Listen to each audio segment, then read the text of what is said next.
With wind chills in the 20s, tomorrow is a severe weather warning day. I'll tell you when this frigid air finally moves out. Plus, as changes in immigration policy take effect, arrests can now be made at local schools. How Orange County plans to handle agents on campus. Happening right now, the chill is in the air. Many spots are in the 40s, and the coldest air of the season is yet to arrive. We'll time it all out, neighborhood by neighborhood. Breaking right now, a water line breaks in an Orange County neighborhood. The impact it's having on the roads and nearby homes. All right, and a big loss for President Trump's immigration plan. The decision just handed down by a federal judge. Local, live, late breaking. 2 News starts now. Just when you thought it couldn't get colder, it's about to. Here is a live look now over Ocala, where we could see freezing temperatures in just a matter of hours. It might feel like the 20s in some parts across Central Florida. Coming from someone who likes the cold, bundle up, everybody. You're gonna need to. Good afternoon. I'm Jesse Pagan. I'm Nancy Alvarez, and I hate it. Mother Nature in no mood to bump up the thermostat. First warning meteorologist Eric Burris with us now, tracking just how low these temperatures are going to go, Eric. Yeah, so the good news is that if you like it warm, like Nancy and I, 100%, we do have warm in the distance. But Jesse, for you and anyone else who enjoys the chill, look at the low temperatures. Tomorrow morning down to 39 in Orlando. On Saturday morning, even colder, down to 35. That's going to be the coldest air of the season. And because of that, we've called severe weather warning days for both Friday and Saturday, because tomorrow's morning lows will be chilly, but it's the wind chills that'll really bite. Okay, that's why we need to really be paying attention, making sure our little ones are all bundled up as we send them off to school. And then on Saturday, the actual air temperatures will be in the 20s and 30s. So let's just start with tomorrow morning, where we wake up to get our day started, right? 37 in Lockhart, 38 in Ocoee, 39 Winter Garden in Orlando, and across the rest of town, temperatures drop to 34 in Leesburg, 32 in the Villages, and 30 degrees in Ocala. We do have freeze warnings in effect for basically everybody north of the Orlando metro area. But even still, right now, it's less than desirable weather-wise. Look at this tower cam shot from our first morning live Doppler radar tower. Roads are slick. It is cloudy. The rains are falling. Here's a live look at our radar scan, and it's nothing strong or severe, but it's these pesky light showers. And just so you know, the atmosphere is entirely too warm. None of this is crossing over to sleet or snow. That's just not a thing whatsoever. But look at where we're at. It's 46 in Claremont, 48 degrees in Orlando, and 46 in New Smyrna Beach. So the next couple of hours, we're going to keep those showers around, but little by little, the temperatures drop overnight. Your full first warning forecast in just a couple of minutes. Shelters are opening across Central Florida tonight. We've put a full updated list on WESH.com and the WESH 2 News app, and you'll find the link on our homepage as well. We're following breaking news in Orange County, where a water line has ruptured, sending water toward homes in a Lockhart neighborhood. The break is at Bell Boulevard and Ridge Terrace, just north of Beggs Road. WESH 2's Greg Fox is there live. Greg, what have we learned so far, and what do we know? Well, there was a fire hydrant that was on this particular corner that's 1 block north of Beggs here on Bell Boulevard. And as you can see, they've been hard at it now for about an hour. Probably 8 to 9 trucks worth of Orange County water utility crews. And they've been, after stopping the water flow coming out of the ground where that fire hydrant was, they are, as you can see, pumping it out now. And of course, as we bring you back live, we don't know exactly how long it's going to take to actually conduct those repairs. Likely there are some people in this neighborhood that do not have water or much water pressure at this point. That's going to lead more typically to a boil water advisory, although a spokesperson for Orange County government says they have not made any determination about that yet, but we will let you know if and when that happens. Covering Orange County, live in Lockhart, Greg Fox, WESH 2 News. Breaking news in Osceola County, where crews are cleaning up a fuel spill. According to St. Cloud Fire Rescue, a semi spilled about 50 gallons of diesel fuel along Clay Whaley Road. That's near the Turnpike overpass. So because of this, part of that road is now closed. No word yet on how long it will stay that way. We'll, of course, keep an eye on this and bring you any updates during this newscast. Also breaking, a man who was badly burned at a gas station by a fire triggered by an Osceola County deputy's taser has now filed a federal lawsuit against Osceola County Sheriff Marco Lopez and several deputies. Jean-Louis Barreto Berga is demanding a jury trial in this case. The fire happened in February of 2022 after investigators say Deputy David Crawford fired his taser, igniting a pool of gasoline on fire. Barreto had been riding a dirt bike with a group of riders who reportedly pulled guns when he was confronted at the gas station. Crawford was later found not guilty of culpable negligence. We're going through the lawsuit right now. We'll bring you more details later tonight on WESH 2 News. Developing this afternoon, plans in place to increase the crackdown on immigration. Meantime, the first challenge to President Trump's policy changes is heading to court. WESH 2's Stuart Moore here with the late-breaking details, too. Jesse and Nancy, let's start with that court battle over birthright citizenship. Late this afternoon, a federal judge in Seattle temporarily blocked the president's executive order that ended the constitutional guarantee of birthright citizenship, regardless of the parent's immigration status. The order was supposed to take effect late next month, but several states sued, arguing the right was cemented by the 14th Amendment and Supreme Court case law.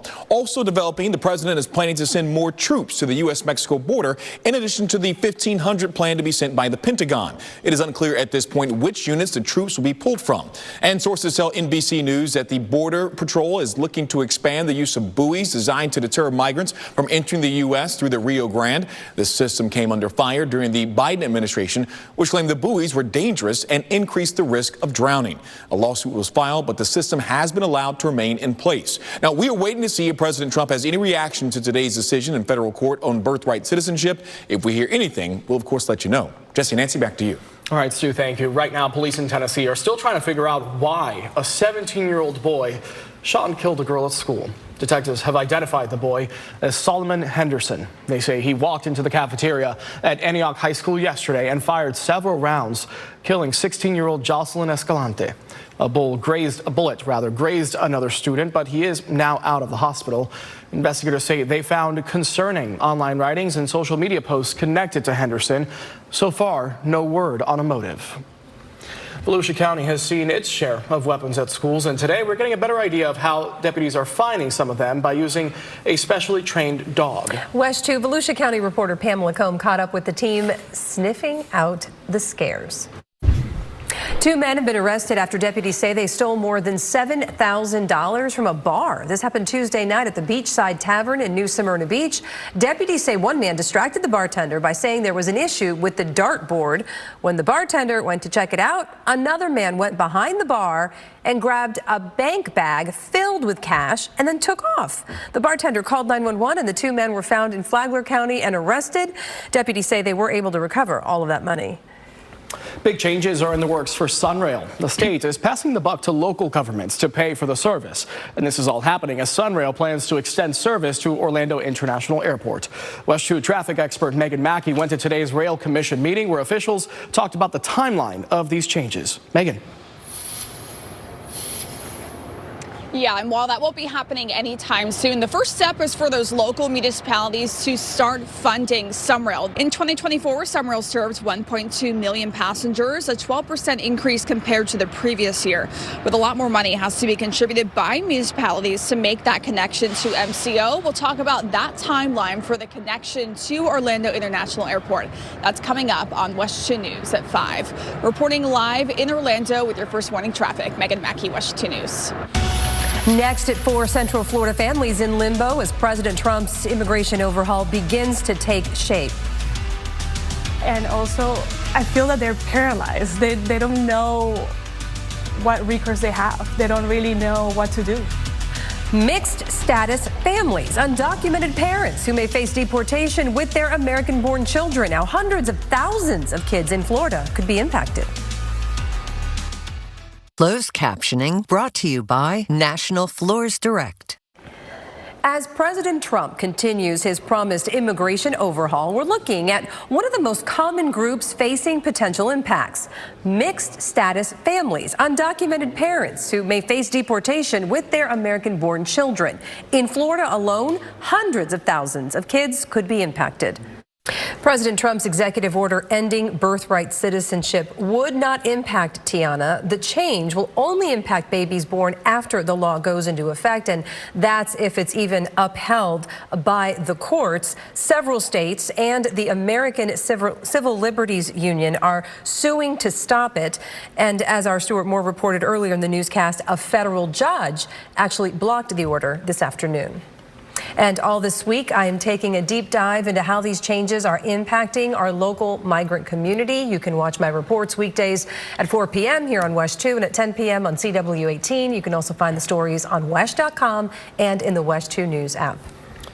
Roads across the South have not been the best with all the snow, but it didn't stop police officers in Houston from doing tricks behind the wheel. Video shows a marked police car doing donuts in the snow-covered parking lot of a church. A second video shows the same thing happening outside a Best Buy across town, this time while another officer watched. A man who saw it happen says the videos highlight a double standard. They didn't want nobody on the roads, but they are having fun. But if we do it, they're going to pull us over and take us to jail or write us some citations for it. I mean, they just ain't right. Yet another video shows a police officer driving the wrong way on a freeway, turning and then turning again a total of 6 times in that video. Houston police officials say they take these matters seriously, and they say they're reviewing the incidents. All right, Eric, let's get over to you. And I always say that I read what it says on the prompter. So it says, let's send it over to our snow angel, Eric Burris. Yeah, that was so fun. That's what you were doing. Yeah, we were and let me just tell you, like watching that video, driving in that is no joke. You know, our Weather Lab is a 4-wheel drive vehicle, and you could even tell that there were some moments that it got a little grumpy. We took our sweet time getting back here from Tallahassee. It was quite an interesting thing. We're just not used to driving in that. That's the bigger issue. And people just don't know what to do in it. It's not like they're salting roads and plowing things, right? Like Florida doesn't have that infrastructure. So it was really something for the Panhandle. Super glad, though, getting back to, I mean, it's crummy weather-wise here. It just is. It's rainy, it's cold, but we don't have any ice and snow to deal with, so there's always that bright spot, right? But Port Canaveral, it is gray, it is dreary. Let's just talk about tonight, though. There are freeze warnings in effect for essentially everybody north of the metro area, okay? Highlighted in purple there. A freeze warning means that temperatures are going to get to around freezing for a little while. When we talk about actual air temperatures, 39 is about where we'll go in Orlando, but you get further north into some of the cooler spots, 37 in Maitland, 36 here in Apopka, 35 degrees in Zellwood. Notice the further north we go, those temperatures drop, right? 33 in DeLand, 34 Deltona, 37 degrees in Winter Springs, 35 in Port Orange.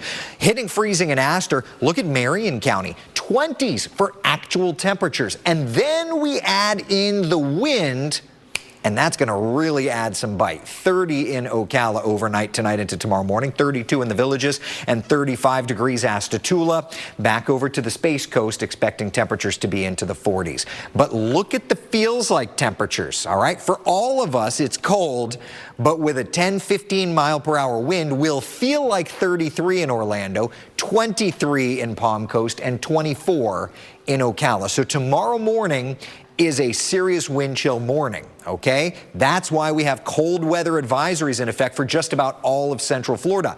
Those wind chills will be getting down in many cases into the 20s. Then looking ahead to tomorrow night into Saturday morning, freeze watches are posted again for basically everybody north of town. Those will get upgraded to warnings because here's a look at our Saturday morning temperatures. These are actual temperatures, all right? 35 in Orlando, 33 in Leesburg, 28 degrees in Ocala, and about 32 in Palm Coast. Even along the Space Coast, we drop into the 30s. And based on all the data we have, every one of our locations looks like it will be the coldest air we have seen so far this season. And like in Orlando's case, significantly. The 22nd, we got down to 38. We're expecting 35 on Saturday morning. So it is going to be a chilly one. The good news, by Saturday afternoon, it's going to be chilly, not as cold, 62 degrees. And then look at that, warmer temperatures by Sunday. We'll be approaching 70. And then Florida's gonna Florida, right? 70s all the way to nearly 80 degrees on Thursday. So we do have some really great weather looking ahead. Unfortunately, that's not the case right now. This is Daytona Beach. It is raining. It's not pouring, but it's that breezy, misty stuff that people all the time think is snow. It's not snow. It's 48 degrees outside, and the temperature upstairs is plenty warm too. 48 at least in Daytona Beach. It's 50 in Titusville, 46 in Orlando, and 47 degrees here in Wildwood. Look at our first warning live Doppler radar. There's just a bunch of super light shower activity that's lifting on through. Super annoying stuff. I know. We get it during the winter months, and our futurecast thankfully shows through 6, 7 o'clock, thinning that out little bit by little bit and continuing to do so right through about 11 o'clock. By 6, 7 o'clock tomorrow morning, the skies will go clear, and while it's a frigid start tomorrow morning, at least the temperatures climb out of the 40s, unlike today. 51 to 56 our high temperature tomorrow. Then we've got another even colder start Saturday morning. That's why both are highlighted in red. But by Sunday, Monday, Tuesday, Mother Nature finally rebounding, realizing where we're located, and bringing that Florida we love so much right on back. Stay with us. What's happening now and what's next? This is the news that matters to you, and it's right here at 5. Michelle Imperato, Jesse Pagan, and First Warning Chief Meteorologist Tony Manalfi. WESH 2 News at 5. Local, live, late breaking. On the next Access Hollywood. I would never financially depend on a man. They're the fierce better halves of the most famous athletes and hip-hop moguls. Our Power Woman exclusive inside news show Wags to Riches. Next Access Hollywood. All right, this is the biggest story of the day for my son. So, B, if you're watching, and you better be, guess what? We now have an opening date for this year's version of Halloween Horror Nights at Universal. The park posted on social media today, quote, "Your nightmares begin August 29th. Ooh. That's early. Okay, that's exciting. All right, taking a cruise with Disney is about to cost you some more money. Disney Cruise Line announced it's raised its recommended gratuity rates. According to the company's website, the base daily rate for tips is now $16 per guest. That's a $1.50 hike from before. People in suites and concierge staterooms will now be charged $27.25 per day, an increase of nearly $4. The tips, which are spread to various crew members, can be paid in advance. Otherwise, they get added to onboard accounts. Disney hasn't updated these recommended rates since July of 2022. The fires are still burning, but now a new threat could be coming to California. Rain may not be the relief they need. How it could create more problems in the coming days. For some, parking is a problem in downtown Melbourne. I'm WESH 2's Megan Moriarty. What city leaders are doing to bring about more spaces? Kellyanne Class on WESH 2 News. WESH 2 News continues. Okay, in case you haven't noticed, not only is it cold, it won't stop raining. Here's a live look from New Smyrna Beach, where it's just outside. That's all I got. Unless you're inside, then maybe it's a little cozy. No? First Warning Meteorologist Eric Burris tracking the rain and some very actually cold conditions coming our way. Eric. The good news is that the temperatures will not get cold enough to where this turns into snow all right? So it's just kind of outside. That is a meteorological term, by the way, but you can see light rains from the tourist district all the way up I-4. You were just looking at New Smyrna Beach. It's just starting in New Smyrna, so it's going to be a while for that yet to continue lifting up to the north and move into places like Daytona Beach, Ormond Beach, Holly Hill, even into Flagler Beach. So all in all, it's light showers, misty showers, the kind we only get during the winter months, the kind that you add into temperatures that look like this, and it's oh so fun. We've already started to drop in Orlando. You were at 48 balmy degrees a moment ago. Now it's 46. Love that for us. 50 degrees in Titusville and about 48 in St. Cloud. So for us tonight, temperatures drop into the 20s, 30s, and 40s depending on where you live. But add in this breeze and it's a chilly wind chill, and that's why we've got the red on the map, letting you know this is absolutely the kind of weather you need to prepare for. The good news, though, is looking ahead to the day tomorrow, the sun will come out tomorrow. Bet your bottom dollar as temperatures climb too. We'll talk more about the colder air moving in and when we finally return to Florida in just a couple of minutes. All right, Eric, thank you. Now to the latest developments surrounding immigration in the United States. Federal immigration officers can now arrest people in places like churches and schools. New at 4, Orange County Public Schools just sent out a memo to leaders, including principals, about how to deal with this new directive. WESH 2's Paola Tristan Arruda joins us live in the studio now. Paola, the district really lays out several possible scenarios. Yeah, that's right, Nancy. And everything I read states that students may be interrogated and arrested on campuses. And if law enforcement says school officials can't contact the parent, but administrators do it anyway, or interferes in any way, that school official may end up getting arrested. The memo also lays out what to do if a law enforcement official lets staff contact a parent or legal guardian, that an interview or arrest is happening. I've also reached out to other school districts about their plans, and I'm waiting to hear back. Nancy, back to you.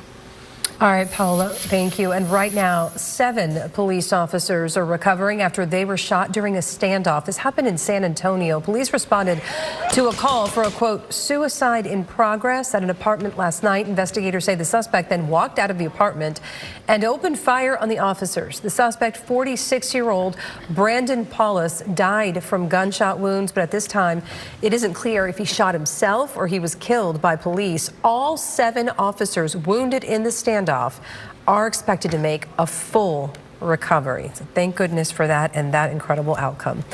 All right, today the Oviedo Mall stood as a training ground for law enforcement from around the state of Florida. As WESH 2's Bob Hazen reports, they're honing their skills in the event a mass shooting happens here. All right, now to California, where the state is getting billions of dollars to recover from the wildfires. In just the last 2 hours, the California legislature passed a $2.5 billion relief package. But there is no relief in sight in terms of the firefight. A new fire that popped up yesterday has sparked new evacuations, and rain may be on the way. But as Laura Geary reports, officials are concerned that may actually cause more problems. Tonight, the city of Melbourne will hear from the public on possible changes coming to parking in downtown. And that could mean meters in places where people used to park for free. WESH 2 Brevard County reporter Megan Moriarty is live in downtown Melbourne. And Megan, some businesses actually seem to be a fan of the idea. Some employees that we spoke with say that people park here all day long, despite signs like you can see here that say 3-hour parking limitations. But customers we spoke with didn't seem too big of a fan of having metered parking in this area. The city is hosting a public discussion tonight. That's 5:30 tonight at City Council chambers. Covering Brevard County in Melbourne, Megan Moriarty, WESH 2 News. The nominees are breaking barriers. The Academy Awards have been around for nearly a century, but one actor is doing something no one has ever accomplished. That's next.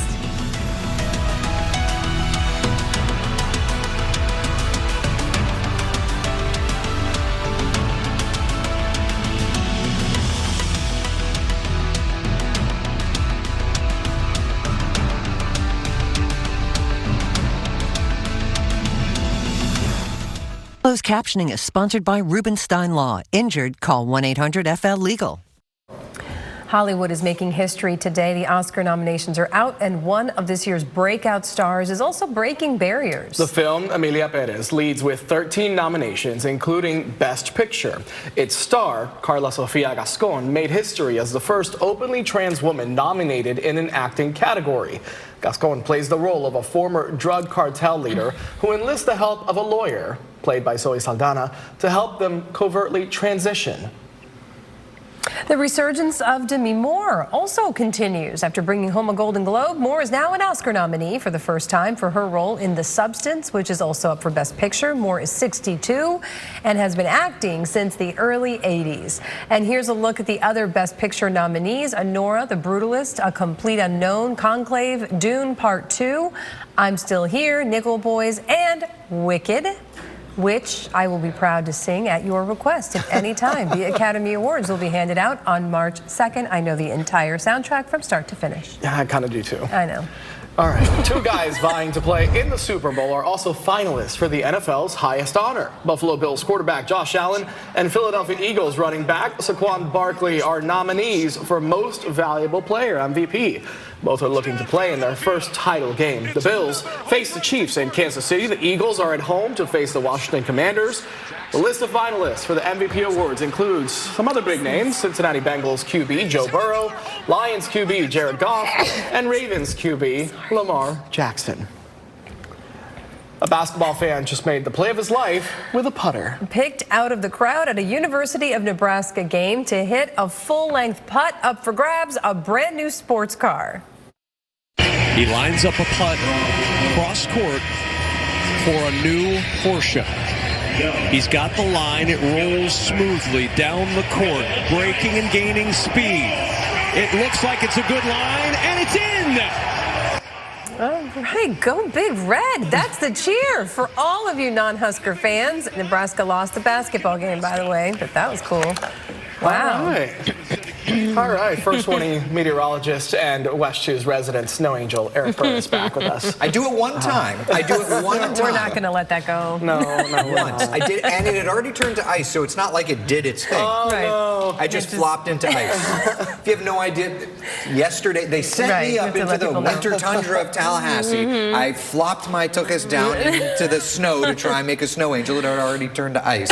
So what you heard is the thud of my tailbone. No. It made great television, and you can find it on WESH.com and all of our social media. So great. All right. It's never going to die because of the internet, right? Listen, we're not necessarily that cold, but it's still quite miserable outside. It's chilly. It's rainy. Tonight the rain exits, but then the temperatures plummet. And for the next 2 nights, we have to deal with some real chill. But before we even get there, let's just look at today, okay? I find this really interesting. Temperatures today in the left column, so far our highs. In the right, today's record cold high temperature. Orlando, probably going to shatter that. Sanford, no.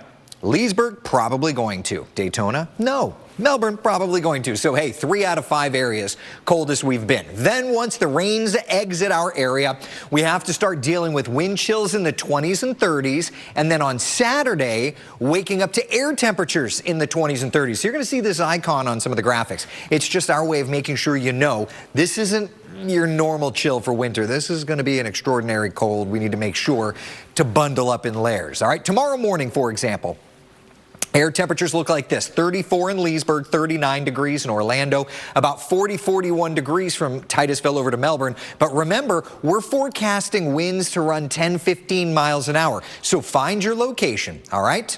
And then understand we factor in the winds, and these are your wind chills. This is the way it will feel to you. And it's that wind that just bites at you. 33 in Orlando, 23 feels like temperature at Palm Coast, about 29 in Leesburg, 25 degrees here in Ocala. And then on Saturday morning, these are the actual air temperatures. Down to 31 in DeLand, 31 degrees in the Villages, 35 in Orlando, and 28 degrees in Ocala. I do think we'll have less wind, which also means that come Saturday morning, we'll have not only the freezing temperatures and the hard freeze conditions, but all these light blues. These are areas that are at least possibly having to deal with frost. So sensitive plants need to be covered up. Of course, bring in the pets unless it's, I've seen the meme of the pet alligator. You don't want to bring that in, but you get the idea, right? We just need to understand, drip your faucets. I'm going to be running my pool pump Friday night into Saturday morning because of this kind of cold air. But if you're like me and you're just ready for a taste of Florida, while today's high temperature is in the upper 40s, by Thursday, our high temperature will be in the upper 70s. So here we are for tomorrow and for Saturday. Those morning lows are cold enough. We need to make sure to highlight them on our 7-day forecast. But Sunday, Monday, Tuesday, we start that rebound, and look at how beautiful. It may not be pool weather. It may not be, prance into the beach weather, but Wednesday and Thursday are looking fantastic. High temperatures in the mid to upper 70s. Boy, that's going to be nice. Right now, this is the way it looks into varies. It is cloudy, it is dreary, and it is chilly. Here's first warning live Doppler radar. We've got it on a sensitive setting to pick up on all this misty rain just kind of lifting through the area. More developing into Brevard, Volusia, Seminole, basically much of our area dealing with that. And then there's the temperatures in the 40s and 50s. So for us this evening, little by little the showers come to an end, but those temperatures also little by little drop off. And eventually, As we illustrated earlier, it's going to be a cold start. Tomorrow afternoon, not upper 40s for highs. We'll be back into the 50s. But again, it's going to be that cold air pattern that lingers. Then this area of high pressure starts to shift, giving us more of that onshore wind, helping to bring in warmer and warmer air. So we actually enjoy those temperatures returning to the 70s. But in the meantime, it's tomorrow morning with feels like temperatures in the 20s and 30s, and then Saturday morning with actual temperatures in the 20s and 30s. We really need to bundle up over. Tony Manolfi's going to be talking about freeze duration times to let you know. Coming up all new at 5. Warning weather on WESH 2 is sponsored by Morgan & Morgan. Dial pound law on your cell phone. WESH 2 and First Warning Weather, bringing you closer to Florida's historic Arctic blast. For hours now, it has been coming down. A team of meteorologists tracking winter conditions across the Sunshine State. Close to 9 inches of snow, multiple snow records again for the state of Florida. With live, up-to-the-minute information to keep you informed. We have crews all across the state. Because weather impacts your life. Trust WESH 2 First Warning Weather, certified Central Florida's most accurate. All right, we've talked about the weather a lot this week. Yeah, for good reason. It's been quite a week, but here in Florida, we have more perspective to remind us it's not that bad. So today's point, a man with one cold job. Welcome to Mount Washington Observatory, the highest point in New England. At 6,228 feet, the temperature yesterday afternoon was 12 below. Add in the wind chill, and it felt like 40 below. No, thank you. Crews there work 7-day shifts. The commute up Mount Washington takes 2 hours. Okay. No way. I'll stay right here. WESH 2 News at 5 is straight ahead. Michelle Imparato joining us now with what's coming up in the next hour. Michelle? Okay, guys, now I feel a little ridiculous for what I'm about to say. Get ready for another bitterly cold night. This is a live look over Orlando where temperatures are starting to drop again. We'll tell you who is going to be freezing tonight. Plus, police are looking for 3 women accused of shoplifting and attacking a store employee who tried to stop them. We have the surveillance video next. Closed captioning sponsored by Morgan & Morgan. Dial pound law on your cell phone.